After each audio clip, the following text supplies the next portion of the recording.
crunch time. What's the word, man? What's going on? So, I come to bring y'all some real good news. Let me get up a little bit so make sure I'm in the camera. I come to bring y'all some real good news, man.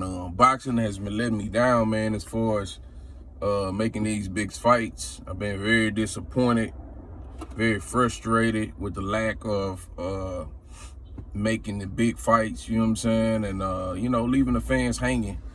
You know what I mean? They really want to see these guys, you know, go at it on the top guys.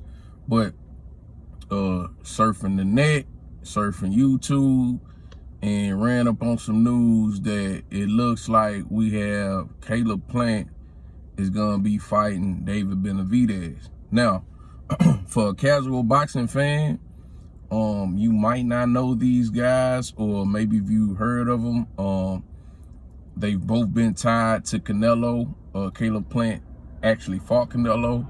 If you remember the press conference where, you know, they got into it, Caleb Plant tried to smack Canelo, and then Canelo basically ducked and swung and hit him, you know what I'm saying? And he had a little cut on his eye.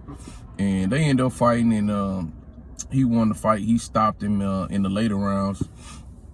But what was it, the seventh, eighth round? He stopped him. But anyway, so that was a good fight, man. I enjoyed that fight. Canelo put it off.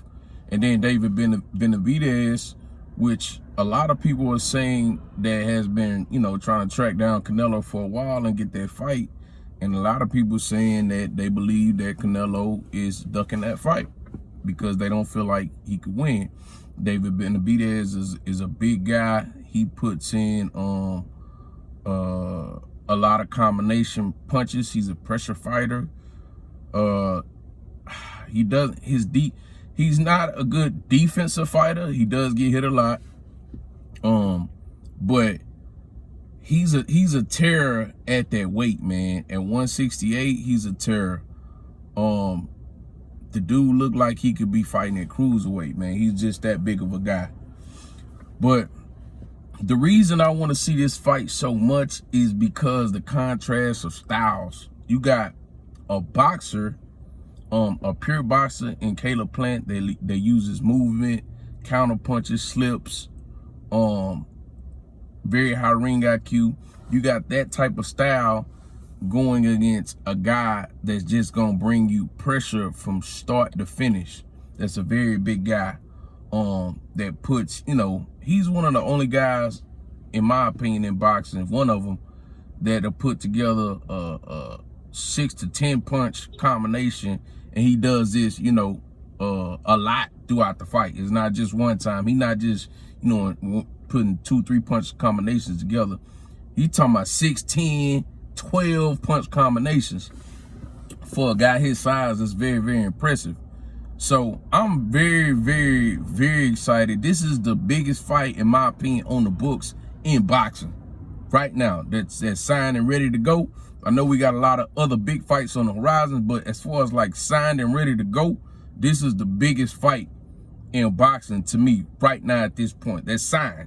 I want to put that's signed and ready to go.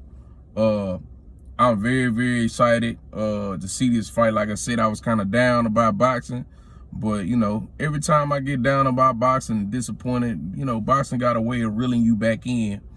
And I'm really, really excited about this fight, man. I think it's going to be, and I'm going to be honest with you, now that it's signed, I'll go back and start watching old fights of theirs. I can't really pick who I think will win at this point right now. I'm not sure. I have to go back and I'll do some more videos about that. But right now, man, I'm too excited. Friday morning, early pulled up to work, heard the news, and had to put out a little video, man. I'm very, very excited for that fight, man. I cannot wait for that fight. Cannot wait. But that's pretty much all I got. Please like, share, subscribe, man. We got some podcasts coming up. We're going to throw on the page, and we're going to do some other stuff, man. But yeah, man, like, share, subscribe, dislike, whatever you want to do. Let's tweak the algorithm, man. It's crunch time, and I'm out. Can anybody out there hear me? Hear me?